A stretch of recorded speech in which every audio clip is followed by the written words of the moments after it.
Good morning everyone. আজ হচ্ছে শুক্রবার, সকাল সকাল উঠে স্নান ধান করে রেডি হয়ে নিয়েছি। আর এখন খুব একটা সকাল নেই, অনেকটাই দেরি হয়ে গেল, এখন 9টা বাজে। এর আগে যখন পুজো দিতে যেতাম মোটামুটি 9টার মধ্যে আমরা মন্দিরে ঢুকে যেতাম, লাইনেও দাঁড়িয়ে যেতাম। বাট এবার অনেকটা দেরি হয়ে গেছে, সকালে ঘুমই ভাঙছিল না। বাকি যাই হোক রেডি হয়ে গেছি, এখান থেকে আমরা যাবো বাইক করে মন্দিরে। গুড মর্নিং কি ধানি, জামাটা নষ্ট হবে, তোরও হবে বাবারও হবে। নাম নাম নিচে ধরে আছে দেখো। ওর নিয়েছো জল টল নিয়েছো ওর? হাই তোল তো ঘুম আসছে না? হ্যাঁ ঘুম আসছে। চলো, আজকে ওয়েদারটা বেশ মেঘলা, মানে এখনো পর্যন্ত রোদই ওঠেনি। সারাদিনটা যেন এরকমই থাকে, তাহলে লাইনে দাঁড়িয়ে আর কষ্ট হবে না, নাহলে রোদ ওঠে খটখটে, খুব কষ্ট হয়। দেখো বেশ সুন্দর আজকের ওয়েদারটা। মন্দিরে যাবেন না একটু যাচ্ছে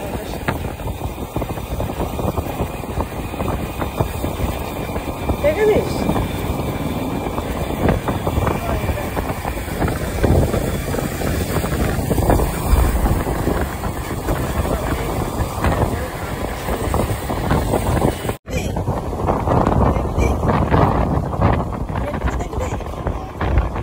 চলো চলে এসেছি, কতদিন পর।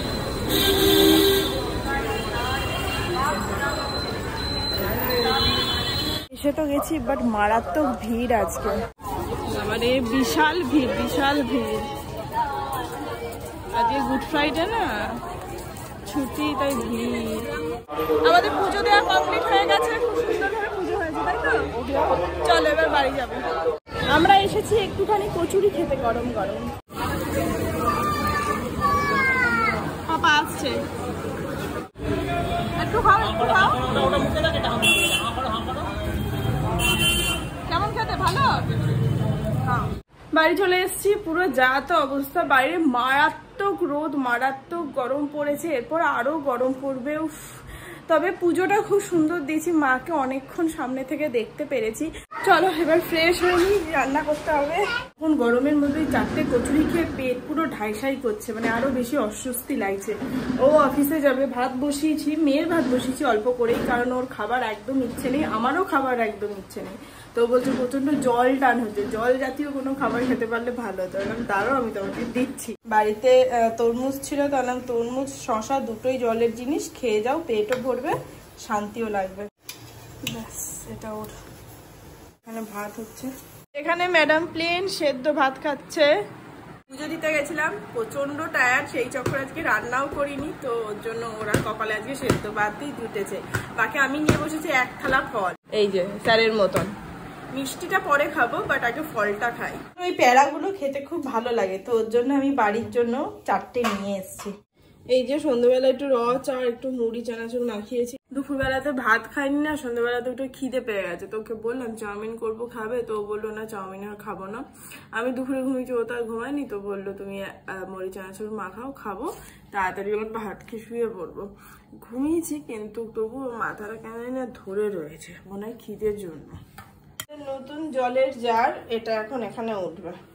এখানে ম্যাডাম ভরছেন জল, আর ওর বাবা ধরে আছে, কিন্তু এইটা ঠিক ব্যালেন্স রাখতে পারছে না, এটাকে এভাবে রাখা যাবে না। এখানে 2টো হাঁড়ি বসিয়েছি, এটাতে হচ্ছে এই যে ভাত ফুটে গেছে, আর এখানে জলটা ফুটতে দিয়েছি, 15 মিনিট ফুটবে। এই আমাদের এখানকার জল যে কি মাত্রায় খারাপ সেটা তোমরা সবাই জানো। অ্যাকোয়াগার্ড আছে, এএমসি করি, সব ঠিক আছে, বাট তবু প্রচন্ড আয়রন পড়ে। ছোটবেলায় মেয়েকে যখন জল ফুটিয়ে খাওয়াতাম অ্যাকোয়াগার্ডের জলই, বাট তবু অনেক আয়রন পড়তো জলে, প্রায় এতটা মতন হাঁড়ির নিচে দেখতাম আয়রন থাকতো। বাট এখন তো ফোটানো জল খায় না, একদম র জলটা খাচ্ছে আমাদের সাথে সাথে, বাট তবুও সে আয়রনটা আমাদের পেটেই যাচ্ছে। তো ওর জন্যই আমরা এখন ডিসিশন নিয়েছি যে অ্যাকোয়াগার্ডের জলটাতে শুধু আমরা রান্না বান্না করবো, আর কেনা জলটা আমরা খাবো। তো ওর জন্য আমার এক খুব ক্লোজ ফ্রেন্ড দীপা, ও এই ছেলেটার নাম্বার দিল যে এই জলটা নিয়ে দেখতে পারো, খুব ভালো জল দেয়, কোনো আয়রন পড়ে না। তো ওর জন্য আজকে দাদা বাড়িতে এসে জলটা ডেলিভারি দিয়ে গেছে, আমরা কদিন খাই দেখি, তারপর ওর নাম্বার তোমাদের সাথেও শেয়ার করবো, চাইলে তোমরাও ওর থেকে জল নিতে পারো। তার আগে ওর সাথে একবার কথা বলে নাও। এখানে একটু টমেটো দিয়ে পেঁয়াজ দিয়ে একটুখানি তরকারি মতন বসিয়েছি, আলু চচ্চড়ি যাকে বলে। আর আমার এখানে ভাত হয়ে গেছে, আর এই যে জলটা ফুটিয়েছি 10 মিনিট মতন, এই যে কোনো আয়রন পড়েনি।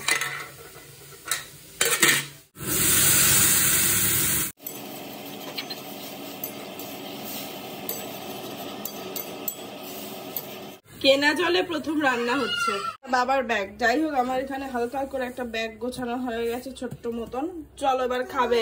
কালকে 30 তারিখ শনিবার, কাল মেয়ের স্কুলে যেতে হবে। স্কুল থেকে আসার পর কালকে বিরাটিতে যাব, দাদা থাকবে না, শুধু একটা রাতের জন্যই।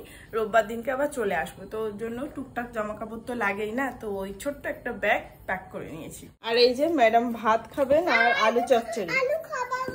খাওয়াবো না, খাবো। আর স্যারের এখানে কি IPL চলছে? এই যে ভাত বেড়ে নিয়েছি সুন্দর আলু চচ্চড়ি দিয়ে, খেয়ে নিই চলো। কাল সকালে অনেক কাজ আছে, অনেকটা সকালবেলাতে উঠতে হবে কালকে, যেহেতু স্কুলে যাওয়া আছে, তাই বাকি আজকের এই ব্লগটা এখানেই শেষ করছি। দেখা যাক আমি কাল নতুন অ্যান্ড ফ্রেশ একটা ব্লগের সঙ্গে। ততক্ষণ সবাই খুব ভালো থেকো, সুস্থ থেকো, আর অবশ্যই সাবধানে থেকো। Tata and good night, by.